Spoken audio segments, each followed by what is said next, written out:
of balancing the budget, public safety, and downtown revitalization. Three key focal points from Denver Mayor Mike Johnston's State of the City address tonight. But what issues are most important to Denverites? Well, that is the question Denver7's Natalie is asking. Now, ahead of the address, Natalie spoke with two community members who were in attendance and with several city employees who did not want to go on camera. Now, the city workers told her they're concerned about their finances and about being laid off. So she took their concerns directly to the mayor. Well, Shannon, hundreds of people packed into the Seawall Ballroom behind me, eager to listen to what the mayor had to say. He touted his accomplishments, but acknowledged that the city still has a long way to go.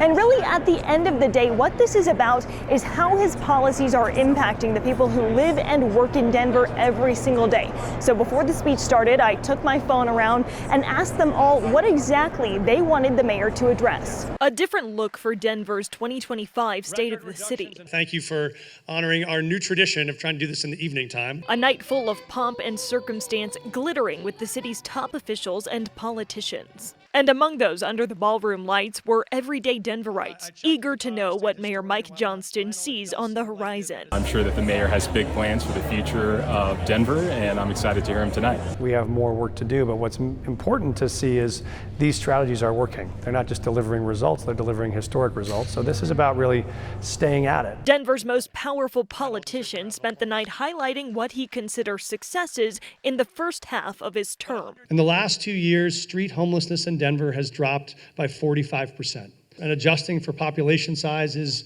our homicide rate is lower this year than any time in the last decade.